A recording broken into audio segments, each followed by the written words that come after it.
Miren, quiero compartir con ustedes el fragmento de una conversación sumamente interesante y útil sostenida en medio de una entrevista que hizo la comunicadora Colombia Alcántara.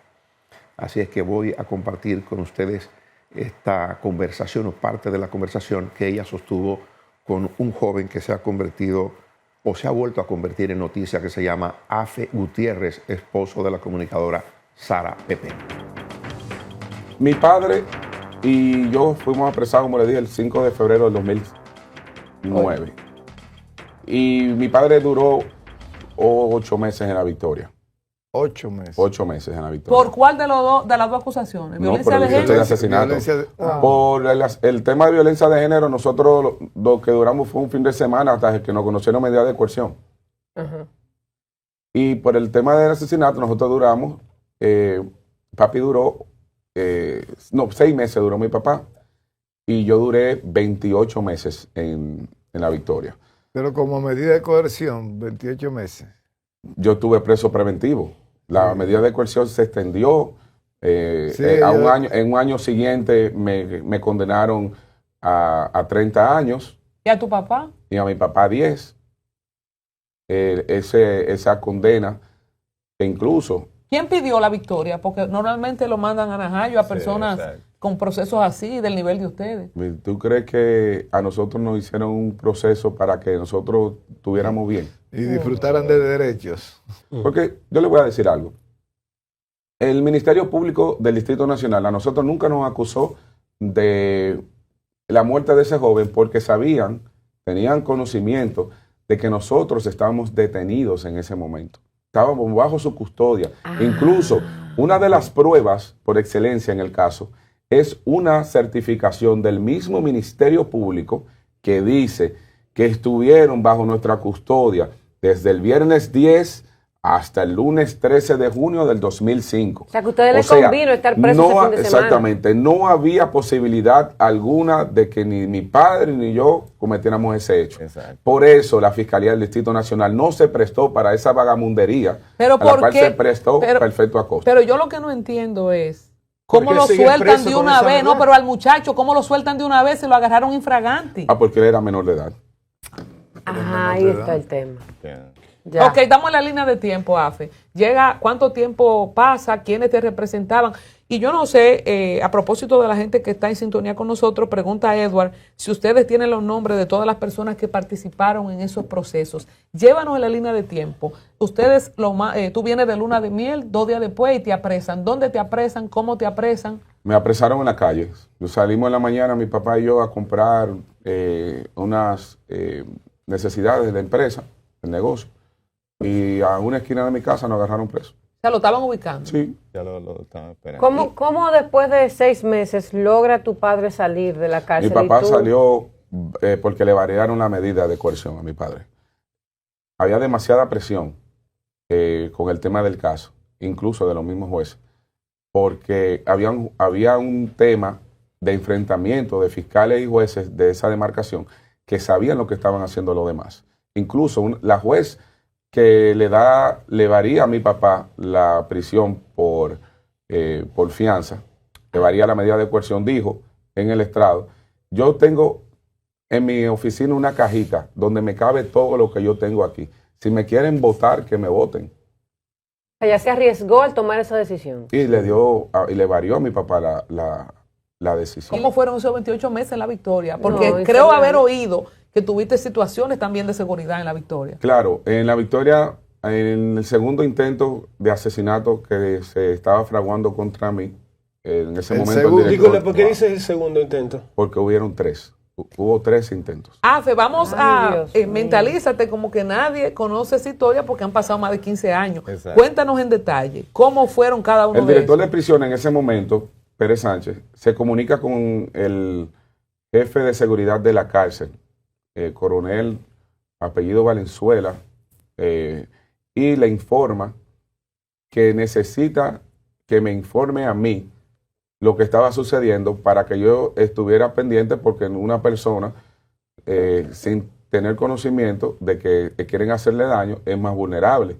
Entonces me llaman a la alcaldía, me explican lo que están pasando, me enseñan los 2 informes, me dicen que la última, en ese segundo momento llegó una persona trasladada desde la isleta de Moca y que empezó a saltar de áreas dentro de la cárcel hasta que ya estaba a una esquina de donde yo estaba. Wow. Y le encontraron una foto mía. Entonces, a ese, los presos le pasaron causa. ¿Saben que en la cárcel hay tribunales? ¿Sabes cuando llegan Lo los atendieron, violadores? ellos mismos lo atendieron. Ese tipo de personas. Ellos le hacen una causa y agarraron a ese joven y le dieron hasta con el cubo del agua. ¿Y el segundo cómo fue, el segundo intento? El segundo intento fue igual. Llegó una persona. No, ese fue el tercero. El que te estoy diciendo que le dieron los golpes. El segundo intento llegó una persona a encontrar la foto y inmediatamente fue trasladada de la prisión. ¿Te protegían dentro? Sí. Falta el primero. Sí, el primero no sé cómo fue, solamente me dijeron que había llegado una persona y que de una vez se dieron cuenta que algo extraño existía y lo trasladaron de la ¿Y prisión. por qué tú estabas protegido? O sea, ¿cómo tú lograste esa protección de esas personas que estaban ahí contigo en la Mira, cárcel? los directores de seguridad de la cárcel decían que si a mí me pasaba algo, más que cancelados, iban a salir presos de ahí. Si te das cuenta, se utilizó el Estado incluso para pagarle a los involucrados. No sé, a nivel de los abogados. Estado. Claro, se utilizó el Estado para pagarle, cobraban de la policía y del IDAC. ¿Quién era el jefe de la policía en ese tiempo? Guzmán Fermín, el mismo que me canceló. Creo que Tú- también tú eres Guzmán de Fermín tú eres tiene de una la- oportunidad. Tú eres de la policía, Sí, yo era de la Policía Nacional. no de la Fuerza Aérea, porque Sí. tú eras piloto. Sí, yo soy piloto. Expliquemos la piloto. parte de piloto, que Yo tú soy me piloto. dijiste fuera de cámara, el tema de que si tú eras piloto de Gomedía o no era. Miren. La pregunta para iniciar esta conversación por esta línea es, ¿cómo te conociste con Sara Pepén? Que es parte de las imprecisiones que se han hecho en distintos medios. Sí, imprecisiones vergonzosas, diría yo. No solamente imprecisiones, imprecisiones vergonzosas. Miren, yo conozco a Sara en el 2000. Una novia que yo tenía me presentó una amiga. Esa amiga es prima hermana de Sara. En el tiempo nos convertimos muy buenos amigos, ella y yo. La prima hermana y tú. La prima hermana de Sara y yo. La prima hermana de Sara conoce a mi hermano e inicia una relación, un noviazgo con mi hermano. A partir de ese tiempo, que mi amiga y mi hermano tienen una relación, yo pernoto en las actividades familiares de la familia de Sara. Y la conozco con un novio que no era Juan Ramón Gómez Díaz. Antes de ella tener una relación con él, ya yo la conocía. Y luego, entonces tuvo la relación con él. 8 años después de que yo conociera a Sara, es que tenemos una relación. 8 años después. Luego, incluso, del caso que nos sucedió en el 2005. Sara y yo iniciamos una relación en el 2007, enero del 2007. El tema de la práctica de piloto, ¿cómo se da? ¿Quién te contrata? ¿A dónde? O sea, no es, Aquí, no es alguien, real. ustedes dijeron, usted fue el Sí, que sí, dijo que yo yo era dije, piloto de sí. Gómez Díaz. No sé de dónde lo sacó. Al momento de usted iniciar la relación, ella, Sí. Ella no. ¿Había tenido recientemente algo o en ese momento? No, ella con Gómez Díaz? no tenía absolutamente nada. Ella había terminado esa relación. ¿Qué tiempo? Tenía como, cuando empezamos la relación, tenía como 3 meses que había terminado. Quizá él no se había enterado que había terminado. Lo que pasa es Él que los nunca poderosos son aceptó así, eso. que Él nunca entienden que aceptó son dueños eso. de todo. Sí. Y él sabía que Sara y yo nos habíamos casado en el 2007. Por eso que me inicia la persecución a mí en el 2007. Cuando Sara estaba estudiando aviación, yo estaba estudiando aviación igual. Okay. Sara tenía más posibilidades que yo en ese momento. Y Sara avanzó bastante. Y no teníamos ni siquiera una relación de amistad. Nos conocíamos, hola Sara. Yo sabía que ella era la prima hermana de mi amiga, la novia de mi hermano. Y no, a veces en la actividad de hola Sara, ¿qué tal? Nada, ni sabía. Yo porque la prima de ella me contó, mira, Sara te estoy dando aviación también. Porque yo fui sobrecargo. Yo inicié como sobrecargo en la aviación. Sobrecargo es lo que le dicen azafata. Ok. Sí, sí. Yo era tripulante de cabina. Era sobrecargo. Y inicié en el 99 como sobrecargo. Y en el 2004, cuando aquí cierra la compañía JetBlue, yo dije, ya está bueno. He pasado por 3 empresas y las 3 empresas cierran y me quedo en el aire. Yo me voy a hacer piloto y me hago piloto. Pero Sara voló primero que yo. Sara solió primero que yo. ¿En qué fecha entró a trabajar? Sara trabajó en Telemicro, ¿verdad? Sí. ¿En qué año entró a Telemicro? Según tengo entendido, ella entró como en el 99 a trabajar a Telemicro o en el 2000. ¿Y tú nunca trabajaste en Telemicro? Yo no. Gracias al Señor. ¿Ni nunca trabajaste con Gómez Díaz? Tampoco. Nada más he visto a ese señor 2 veces en mi vida. Y fue luego de que salí de la prisión. A una invitación que nos hiciera don Radamés Gómez Pepín en la inauguración del nuevo edificio del Día, el Hoy y el Nacional. Y luego una invitación que nos hiciera el director del IDAC en ese momento, el doctor Alejandro Herrera, a conocer las nuevas instalaciones de control radar en el edificio Norge Botello que se estaba en ese momento inaugurando. Solamente en esos 2 lugares hemos coincidido que incluso cuando hemos llegado, nosotros hemos entrado por esta puerta y él ha salido por la otra. Tú mencionaste ahorita, Afe, que Sara tenía una pareja cuando tú la conociste que no era Gómez Díaz y después tuvo la relación con Gómez Díaz. Sí. ¿Cómo tú te diste cuenta o te enteraste que ella tenía una relación con el dueño del grupo de medios Telemicro? Bueno, pues yo participaba de la familia. Yo lo sabía. ¿Y no te dio temor involucrarte en una relación con ella, aunque ella había terminado, como tú dices, 3 meses antes con Gómez Díaz? ¿No te dio temor de iniciar una relación con ella y casarte con ella? ¿Jamás imaginaste este tipo de persecución? No, yo jamás lo imaginé. Yo jamás lo imaginé, para serte honesto y sincero. Pero temor yo nunca tuve. Porque si ella había terminado su relación con él. O sea, yo nunca me imaginé que este señor iba a hacer todo lo que ha hecho. ¿Se puede saber los motivos por los cuales esa relación de ellos terminó? Por un tema de violencia. Por un tema de violencia. Violencia física. Una situación en el Hotel Jaragua, en el cual ella le enterró un taco en el pecho. Tiene un hoyo en el pecho. Y eso termina por un tema de violencia. ¿Pero ella le respondió una violencia a él o ella fue que lo violentó? No, ella respondió. Si tú das un taco en el pecho, tú sabes que la mujer que da con un taco en el pecho es porque la tienen abajo. Sí. ¿Y ella denunció eso? Claro. ¿Y qué pasó? Nada. En el aire. Bueno, podemos pasar a la pregunta de Yamela ahora, ¿cómo sale de prisión? Nada. Wow. Nada sucedió. Sara no se fue con un millonario, como dicen. Sara abandonó una relación, inició una conmigo para tener una familia. Ujú. Sara fue una mujer que estuvo conmigo mientras yo estuve en prisión, que me llevaba la comida que yo me comía, el agua que yo me bebía, mi desayuno, mi cena. Durante 28 meses. Todos los días a la cárcel. Todos los días a la cárcel. ¿Y cómo se sustentaban económicamente, Afe? Espérate. Óigame, todos los días. Y nosotros, cuando yo salí de la cárcel, yo estaba en -0, que no pasamos hambre, porque yo tenía mamá y papá. La familia de Sara salió corriendo de aquí.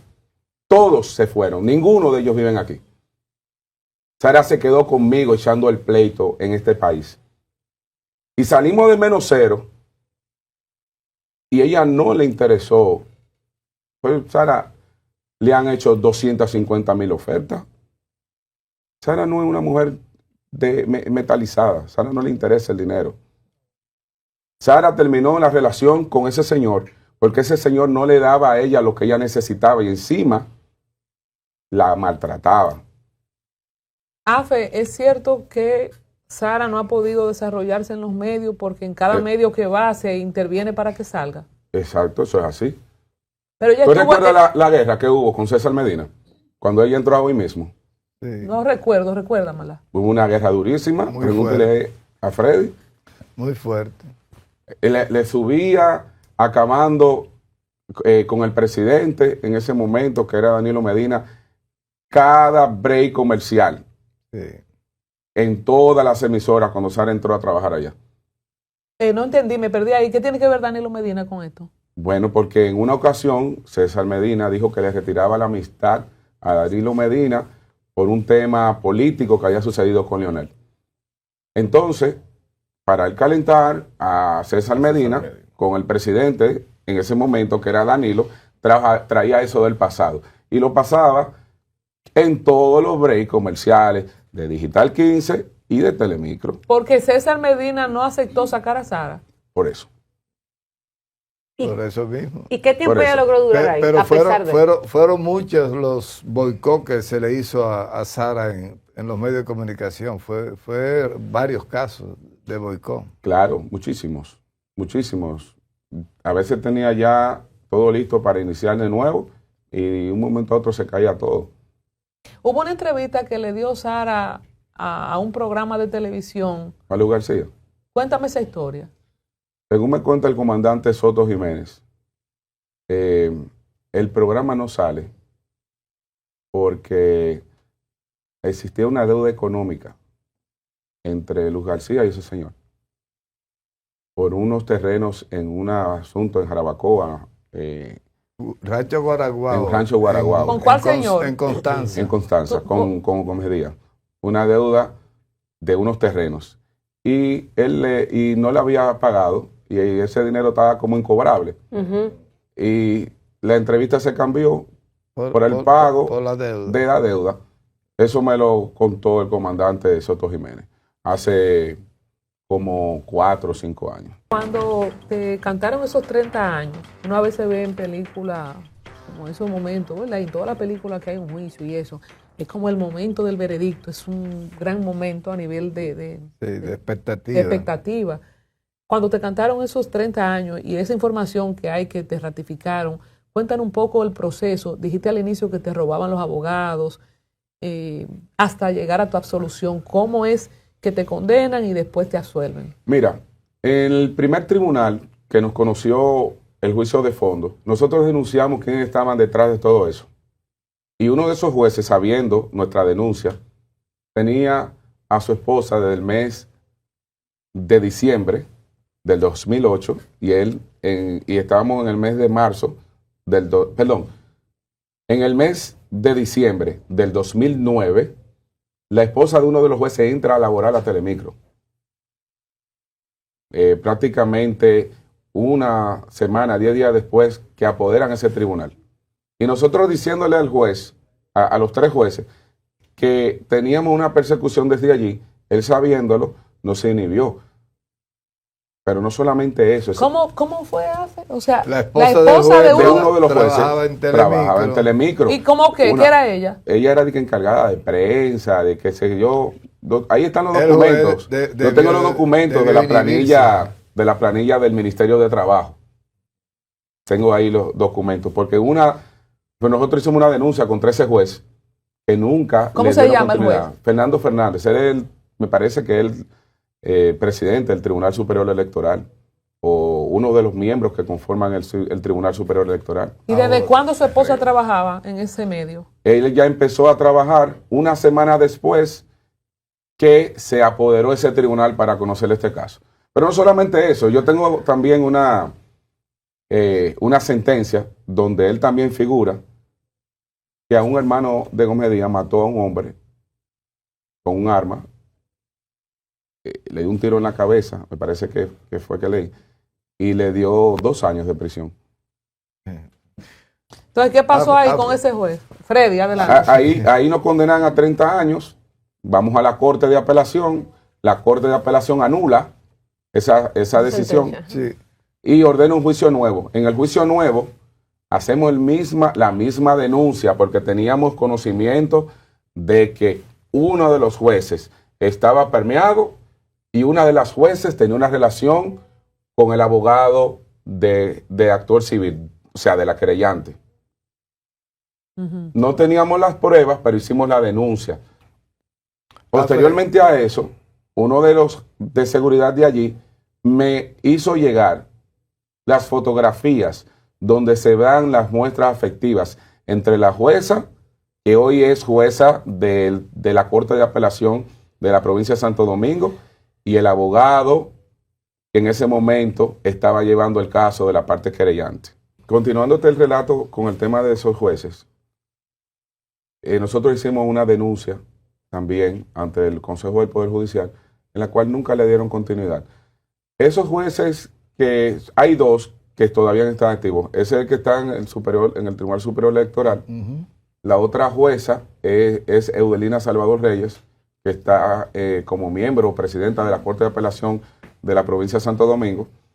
Pero debemos recordar que esas denuncias llegaban donde un compañero de ellos, que era un juez consejero de primera instancia en el Consejo del Poder Judicial, que pertenecía a la jurisdicción de la provincia de Santo Domingo. Cuando llegaban esos casos donde él lo archivaba. ¿Qué pasa? Explota un caso bien sonoro aquí en el país, el caso Atiemar. Sí, la Torre Atiemar. Arturo del Tiempo. Todos esos jueces que estaban en este tema fueron expulsados del Poder Judicial por supuesta venta de sentencia, como lo fue acusado por el Poder Judicial. Sí. El juez que me envió a prisión, el juez que me envió a juicio de fondo, uno de los jueces que me condenaron a 30, el juez consejero donde llegaban las denuncias y engavetaba. Memorice esos nombres, ¿puedes citarlos? Claro. Esos 4 nombres. José Dionisio Duvergé Mejía. Uno tiene que siempre recordar quienes le hacen daño. José Dionisio Duvergé Mejía, Víctor Mejía Lebrón. También está... el que mencionaste ahorita, Fernando. Valera. Se me fue el nombre del consejero. Francisco Valera, que era consejero del Poder Judicial. Y también otro que conoció una solicitud de revisión nuestra, pero que no tuvo mucha incidencia como lo que te estoy. Francisco Arias Valera es el nombre del consejero que engavetaba.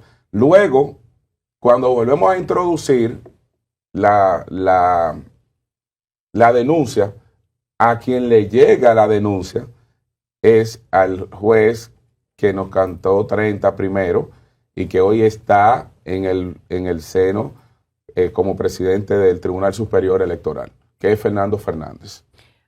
Tú has dado declaraciones contundentes aquí, has aclarado su historia. Tanto tú como tu esposa han enfrentado todo esto con mucha valentía, con mucha persistencia.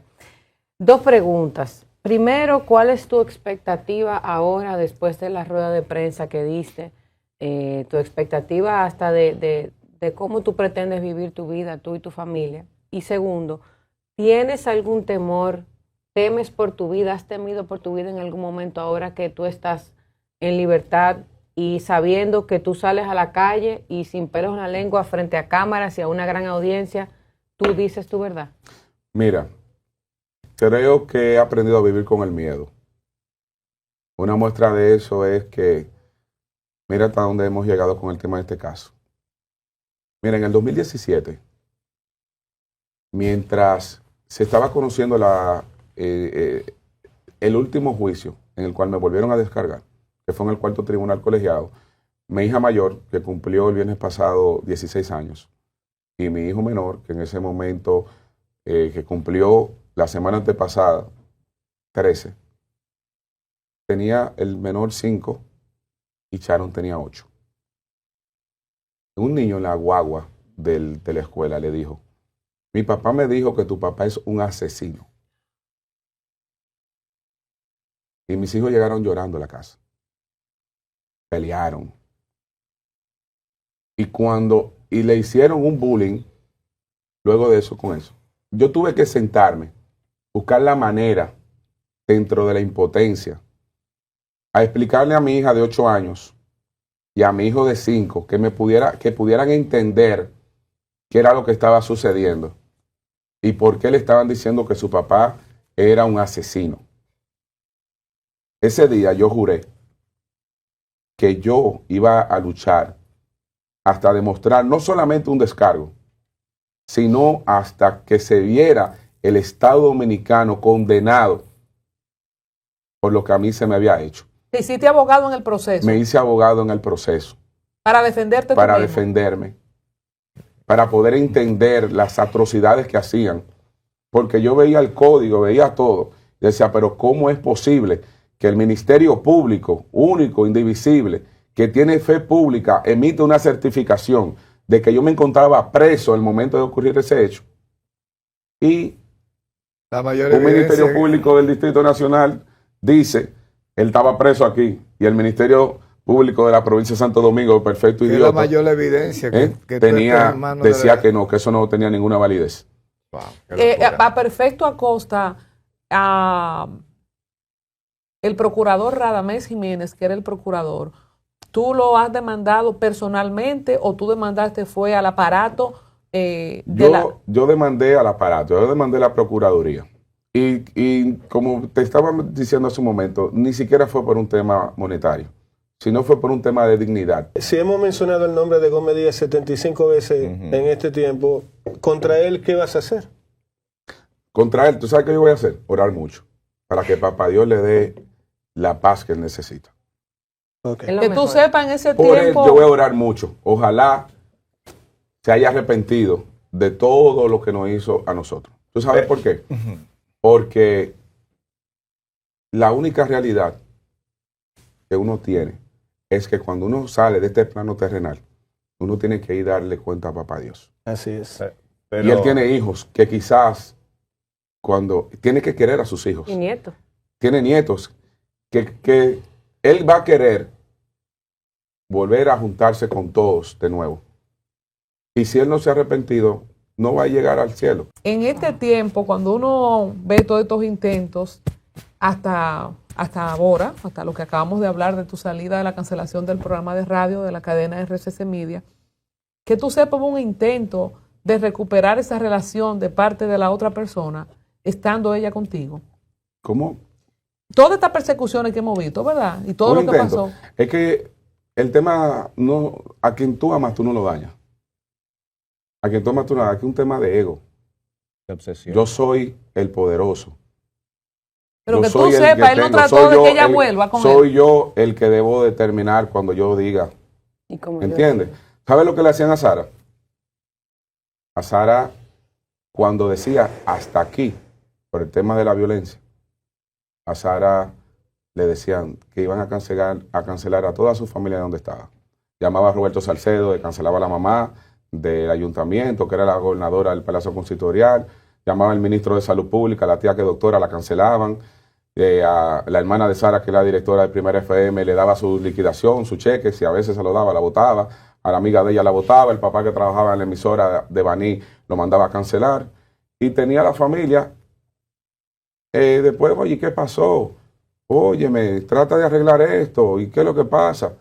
Y así la mantuvo hasta que ella dijo a todo el mundo de su casa, oigan, si no resuelven ustedes su vida y se buscan otro trabajo por otra parte, se van a fuñir porque ya yo no voy más. Yo necesito mi vida.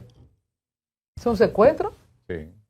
Sí. Entonces, y ahí están las cancelaciones cuando Sara decide, pero eso le estoy diciendo que Sara es una mujer muy noble. Sara no es creo una que haya persona mucho como mentalizada. ella, ¿no? Si Sara hubiese querido estar con un hombre que la tuviera en jet, en helicóptero, ella pudiera estar con una mujer hermosa. Incluso ahora mismo, hace unos cuantos meses, nos tenían, la tenían, ¿cómo te digo?, sugestionada con una publicidad, un poderoso que estaba en un departamento de publicidad de una gran empresa del Estado, que la estaba invitando a salir, y porque ella le decía que no le quitaba publicidad del programa. Ah, pero una cultura de abusadores. Una pregunta de un amigo Sí. televidente. Y si el señor Gómez Díaz decide tomar acciones legales en respuesta a lo que se ha dicho, ¿ustedes no temen esa posibilidad? ¿Cuentan con documentación o elementos que sustenten Ojalá. las declaraciones que han hecho sobre su presunta participación en el caso? Ojalá que lo haga. Hay que decir, Mira, todas las Afe, personas- perdóname, hay que decir que todos los juicios que ha expresado AFE son responsabilidad y no ha Claro. pedido derecho a réplica porque se trató el tema por la Exactamente. noticia de la semana pasada. Y por eso te digo que si con estas cosas comprometedoras que tú has dicho, de gente como Gómez Díaz, Luz García, Guzmán Fermín, los jueces que mencionaste, si usted cuenta, y Sara también, con la documentación y los elementos que sustenten las declaraciones que tú has hecho aquí, AFE. Dice, a propósito, gracias a Juan Valdés que nos hace esta pregunta. Ojalá. porque yo no tengo plazo ahora para hacerlo. Si ellos me demandan, ¿me lo abren? Ojalá que me hagan, que me demanden. Ay, que perimió, como no, esa vez tú no lo demandaste. Claro. Que lo hagan ahora. Que me demanden ellos para que me hagan los plazos. Para entonces en justicia nosotros pelear como, ojalá. Ojalá. Tú dijiste ahorita que él ahora no tiene todos los poderes que tenía antes. ¿Qué ha cambiado que ahora él no tiene esos poderes? Aparentemente que ha cambiado una situación que sucedió con don Rafael Abinader antes de morir. ¿Qué fue lo que pasó? Hubo un tema de un disgusto con unos hoteles del este, con un acuerdo que no se cumplió, con algo parecido así. Son palabras mayores. Mira, yo le doy gracias a Dios, de alguna manera, de que lo que me hicieron a mí fue esto, porque pudo haber sido peor. Sí, claro. Sí. ¿Tú sabes cómo lo que hubiese podido hacer? En un allanamiento, yo siendo miembro de la policía, me asignaran a un caso, a dar seguimiento, como yo participaba como decán ante la DEA en el país con la Policía Nacional, y en un allanamiento de eso, una persecución, un asunto, agarraran y me dieran un disparo, me mataran. No de idea. Dios te libre. Algo más, Fermín, ¿qué le dices? Un intercambio de disparos. Y mataran a uno, y mira, el que le iba a matar a este, lo maté yo. No sé ¿Qué le dice a Guzmán Fermín a propósito de que Nicolás decía que deberían restituirte todos tus sueldos desde tu cancelación porque se demostró con esta sentencia que conseguiste que eras inocente? No solamente por eso. Mira, luego de que yo salgo de la cárcel, yo voy a la policía en busca de mi reintegro. Blanco Gómez no hizo nada. Luego vino Castro Castillo, tampoco hizo nada. Luego vino Peguero, tampoco hizo nada. Luego Aldrin Arias, tampoco hizo nada.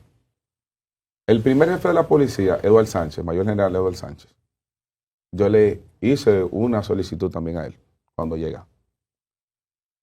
Y creo que por ser tan correcto fue que no pudo durar los 2 años que establece la ley. Salió rápido. Y fue el que salió más rápido. O sea, creo que paga este país. Por ser un hombre tan correcto, no lo dejaron desarrollarse como jefe de la policía. Y él ordenó una investigación de mi caso. El único jefe de la policía que ordenó una investigación de mi caso. ¿Pero se llevó a cabo o está en curso? No, la investigación se llevó a cabo y la investigación se determinó con la opinión del Departamento Jurídico de la Policía Nacional que la investigación que habían hecho habían dado al traste de que en el caso nuestro se había violentado todo el debido proceso de ley, por lo que era de opinión que mi cancelación fuera revocada con efectividad el 1 de enero del 2021. ¿Y no se ha hecho? Chu Vázquez se opuso. De todas maneras, tú tienes todo el derecho de... Luego llegó Alberto Ten, solicité los documentos para accionar en consecuencia. Me dijeron que los documentos que no había nada. ¿Y con Faride has hablado ahora? Mi amiga Faride tengo desde que llegó al Senado, que no me puedo comunicar con ella. Somos dos. Desde que llegó al Senado como senadora, no he vuelto a hablar con ella. Y luego que está ahí he tratado de hacer acercamientos y no he podido. Es una pena, de verdad que es una lástima que hayamos llegado a este punto. Es una verdadera lástima. Lamento profundamente que en la República Dominicana se haya vivido un episodio de esa naturaleza. Creo que hay razones de sobra para pedir hoy disculpa a la sociedad, para que el autor intelectual de esto pida disculpa y se ponga a disposición de la justicia, y para que el Ministerio Público, en la persona de la Procuraduría General de la República, pida disculpa, para que la Judicatura, a través de su representante, pida disculpa.